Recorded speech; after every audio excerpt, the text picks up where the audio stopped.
Division is the calculation used to share an amount, or a number, into equal groups. When dividing larger numbers, we often use a method called short division. You may know this as the bus stop method, as the lines look a little like a bus stop. Let's take a look at an example. If I have 145 goldfish and I want to share them equally between 6 large tanks, how many goldfish would I have to put in each tank?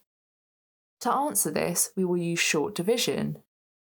We do this by placing the dividend, which is 145, inside the division, or inside the bus stop, and the divisor, which is 6, to the left of the bus stop.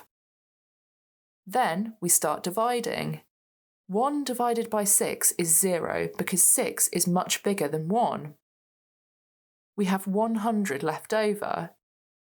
We can exchange this over to the tens column, where it becomes 10 tens. In the tens column, we now have 10 tens plus 4 tens, which makes 14 tens. So now we need to divide 14 by 6. 6 times 2 is 12, so we can make 2 groups of 6 and have 2 tens left over. We can exchange the remaining 2 tens for 21s in the ones column.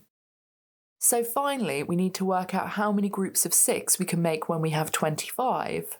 This will be 4 remainder 1. 145 divided by 6 is 24 remainder 1. Remember, if you need to divide a large number by a 1-digit number, use short division. Keep track of the remainders by exchanging them on the next column. And if there are no more columns, make sure you write your remainder as part of the answer.